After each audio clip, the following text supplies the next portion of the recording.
Tiramisu, take one. Do you need a pick-me-up? Me too. In Italian, tiramisu literally means pick-me-up, and I can see why. Think Ladyfingers soaked with coffee, layered in a light creamy filling, a little splash of wine or liquor if you choose, a little sugar, top it off with a dusting of cocoa powder or even shaved chocolate. That is a pick-me-up. The best part, there is no baking, and it is the ultimate make-ahead dessert for your next cup of coffee with friends. The full recipe is in the description below. Print that out and you can follow along. First, we need to prepare our soak. You need 1.5 cups, 360 milliliters of strong coffee or espresso. I'm making some strong coffee.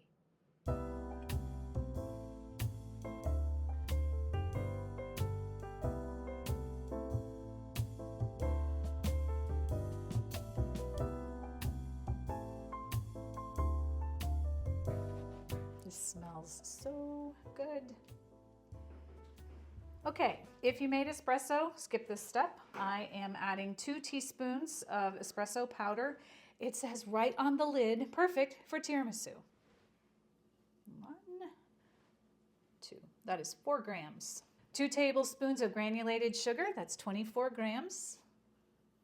And then I am using a really nice quality bourbon vanilla. Traditional tiramisu would call for marsala wine or a sweet wine. You can use amaretto, you can use rum, really any kind of liquor that you want. I'm not a big fan of a boozy flavor in my desserts, so I'm just using a really nice quality vanilla. I'm putting 1 tablespoon in, that is 15 milliliters. Give this a stir. The smell from this wafting up to me is, oh my goodness, smells so amazing. Once you have this stirred, we want this to cool to room temperature, so just sit it aside. Next, you need to set out your mascarpone. You need 16 ounces or 452 grams. It's like a solid form of cream. It's just so smooth and amazing stuff. Once you have your mascarpone in the bowl, give it a stir just to smooth it out. And then we'll set this aside. We want this to be at room temperature. We do not want this refrigerator cold when we go to use it. So just put it aside for now. Put a saucepan on a heat source with just a little bit of water in the bottom. This will be a double boiler. You want to just bring that to a gentle simmer. While this is heating, we will start preparing our zabaglione. Zabaglione is an Italian custard. It is eggs and sugar and sometimes liquor. Again, I'll be using just vanilla. And then you just heat it over a double boiler. It's a dessert all by itself. It can be served over fruit or with cake or biscuits. It's delightful. This is the foundation for our tiramisu cream. I'm convinced that this is what makes a great tiramisu. So let's get started. First, you need 5 egg yolks in a bowl. I am recommending strongly that you use a metal bowl. This is a great heat conductor. The steam from our double boiler here is what will be heating our egg mixture. It just rises up and heats it gently. And then when you remove this from the heat, this bowl cools down very quickly. If you're using a glass bowl, the glass bowl heats up, eventually stays really hot, and then it continues to cook your mixture after you pull it off the heat. Ask me how I know.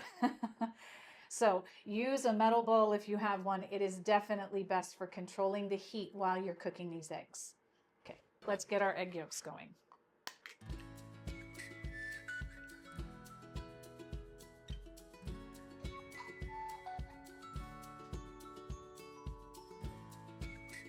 Now put a 1/2 cup of granulated sugar into your egg yolks. This is 100 grams, and I am using fine sugar. I would highly recommend this. It is super, super fine. It's just a beautiful texture, and the key to having a beautiful zabaglione is having it really fine and smooth and light.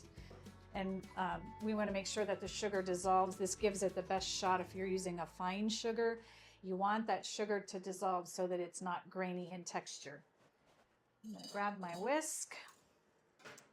We put 1 tablespoon of bourbon vanilla in. This is 15 milliliters, and again, you can put Marsala wine or amaretto, coffee liqueur, anything like that if you would like in at this time. And this is a pinch of kosher salt. Now, before you ever put this onto the heat of this water, you want to whisk this really well. If you just briskly whisk this. That's hard to say. Whisk this briskly for 3 or 4 minutes. Again, that sugar has to dissolve or you'll have a grainy texture, and that's a yucky texture for a custard. We'll do this for a minute or so, and then we'll put it onto our water when it is at a nice simmer. This process takes about anywhere from 7 to 10 minutes. A metal bowl, closer to 7 minutes. A glass bowl, 10 to 12 minutes. And what we're doing is heating the eggs up. This is pasteurizing the eggs. They need to at least be at 160 degrees Fahrenheit or 71 degrees Celsius in order to make them safe to eat. This also gives us structure so that our cream doesn't fall flat when we put this all together at the end. So there's a lot going on here. This is an important little step, but I would not skip it. It's the best part of the cream we're making. Our water is just about ready, so I'm putting this on. You need to choose whether you're whisking for 7 to 10 minutes or whether you're using a mixer. I will be using a mixer, so I'm going to grab that and then just put this on. Okay, the water is simmering gently. I'm putting the eggs on our bowl, our saucepan, and I'm going to start out just mixing on low speed for a little while. I will increase it over time. Again, this takes anywhere from 7 to 10 minutes, and you need to either whisk or mix with your mixer constantly. After 5 minutes, I will check the temperature. I'll be watching for this to hit the ribbon stage. It'll be light in color. This mixture is darker now. It'll start to get pale. It'll be mousse-like. It'll be thicker, and it'll hold its shape a little more. I'll show you what the ribbon stage looks like. You can make a figure 8, and it holds its shape for about 2 to 3 seconds. So when we get to that point, I'll show you. I'm starting to see little trails, so it's starting to look more and more done. It's looking more like mousse. It's light in color. It's fluffing up very nicely. It's been about 5 minutes, so I'm going to check the temperature and just see how it's doing. This is at 160 degrees. I want to show you what the ribbon stage looks like. I'm going to move it off the heat source. This is what it looks like.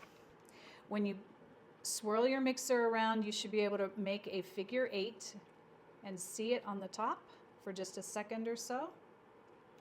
This stuff is beautiful and done. Now that our mixture is off the heat source, I am just aerating it a little bit. I'm basically just running my mixer through it a little bit to cool it down. I'm just going to mix it for like a minute. It just helps to incorporate a little bit of air and cool it down some. Now we will sit this aside. We want this to come to the room temperature. I have a piece of plastic wrap here. You need to push this right down onto the surface of the Zabaglione. It will form a skin. If you don't, it kind of gets grainy and dry. So push that right down on.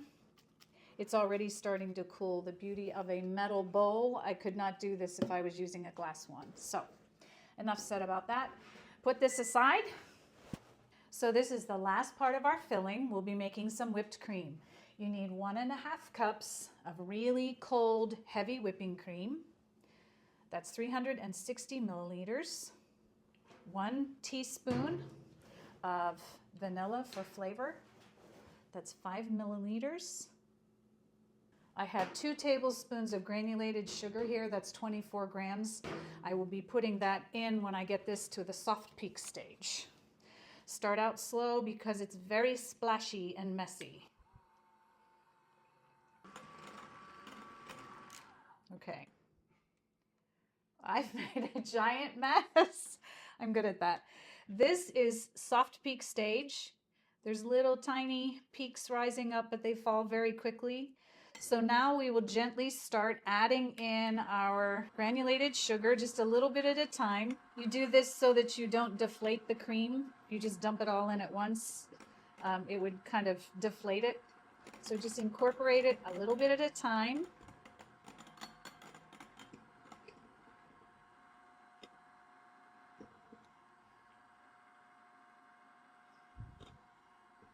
This is extra fine sugar also, so that it dissolves faster and easier. If you can't get extra fine sugar at the store, you can make your own by pulsing granulated sugar in your food processor. There's the last of the sugar. We're taking this just to stiff peak stage, then we will stop. I'm getting the cream from the edges of the bowl, and we have stiff peaks. See, that just sticks right up there. So this is done, and we are ready to assemble our tiramisu. So it's time to make our filling. First, grab the things we prepared earlier.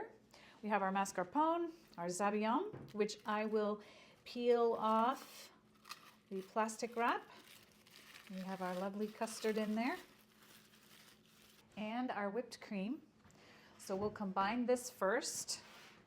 We'll pour our Zabaglione into our mascarpone. Look at this lovely stuff. It smells so nice. Isn't that beautiful? Ah, so pretty. Now you just want to fold these together until they're smooth.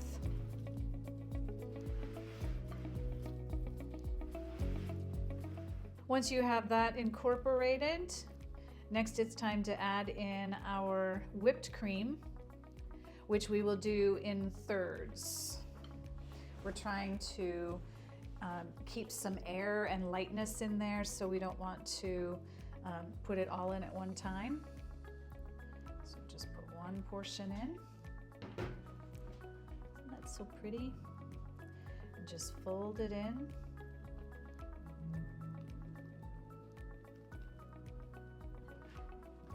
The more gentle you are, the more you'll maintain the air that we whipped into this.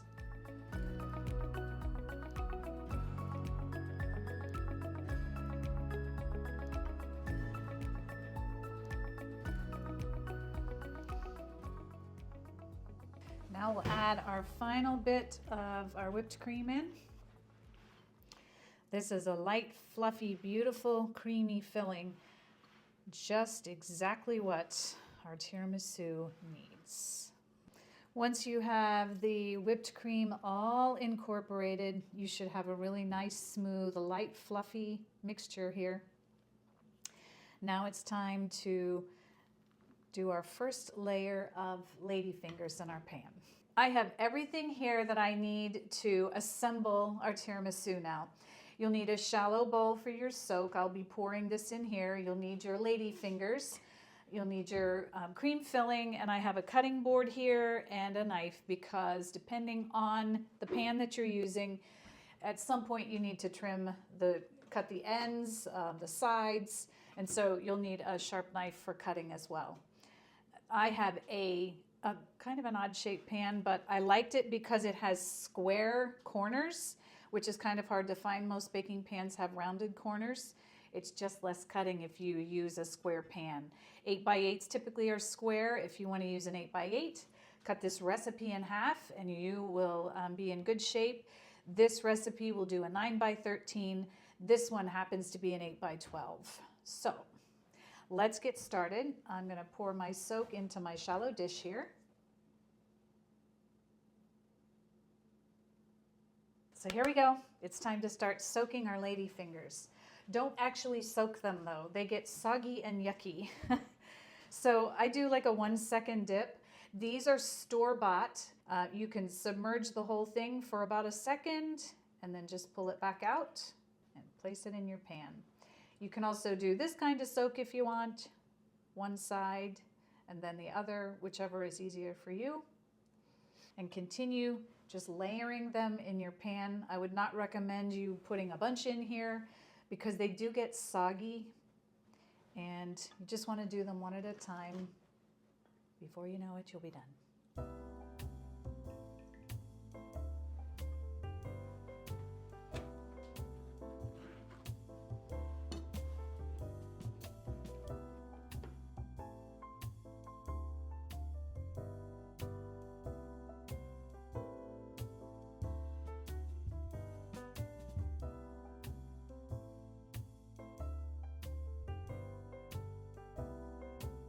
So we have our first layer in. This is what it looks like at this point. Now it's time to add some filling on. Just want to add half.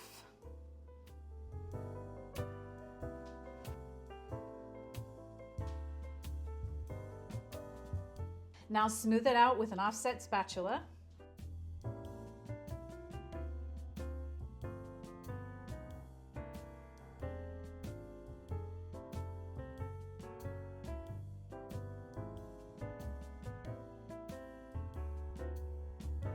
Now we'll add the rest of our cream filling on.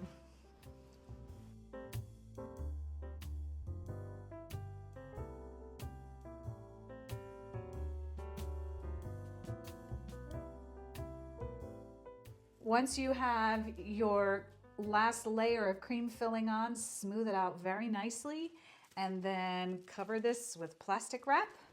And this goes off to the fridge for at least 8 hours, and you can actually leave this in your refrigerator for up to 2 days. Do not put the cocoa powder on before you put it in the refrigerator. It will draw moisture from the filling. It'll start to get moist and mottled. It'll look really strange when it comes out. It just takes on a different texture. We want that really nice and dry, beautiful texture. So we'll dust it right before we're ready to serve it. So off to the refrigerator. Well, our tiramisu spent the night in the refrigerator. I'm going to remove the plastic wrap, and now it's time to dust it with cocoa powder. I'm using Dutch processed cocoa. Since we're just sprinkling it on the top and we're just eating it, it's not dissolved or blended into anything. This is less acidic and it has a dark, rich, beautiful flavor.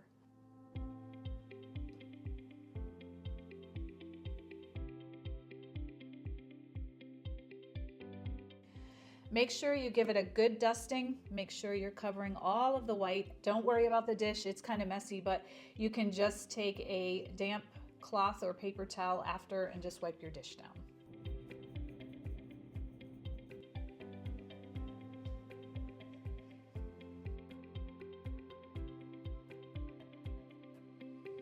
Well, it's time to cut into our tiramisu. Have a look, have a bite. The best way to get clean cuts is a hot knife. I ran this under hot water, and then clean it in between every slice that you make. So here goes.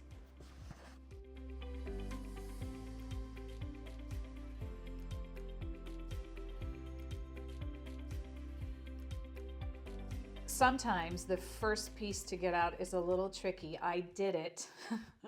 It was not the easiest thing, but if you're having company, you get the first one out. The rest is super easy, and it's just beautiful. So I'm going to go ahead and try a piece.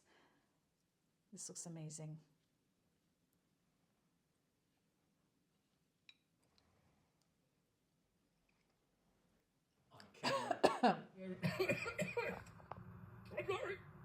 I'm sorry, I made a tiramisu. From the chocolate powder just went down my throat. I probably say this about a lot of the desserts that I make, but this is so, so delicious. The coffee soaked biscuits, the flavor just shines through. The cream that we made is absolutely delightful. The cocoa on top just plays so nicely with all the flavors. This is a must-make dessert for you, and it's a make-ahead. So make this a couple days in advance. Pull this out of the fridge. You'll impress the socks off of whoever you're serving it to. Well, we did it. This was fun. I enjoyed my time with you. If you enjoy this kind of dessert, I have lots of amazing recipes for you to check out. I look forward to baking with you in the next video.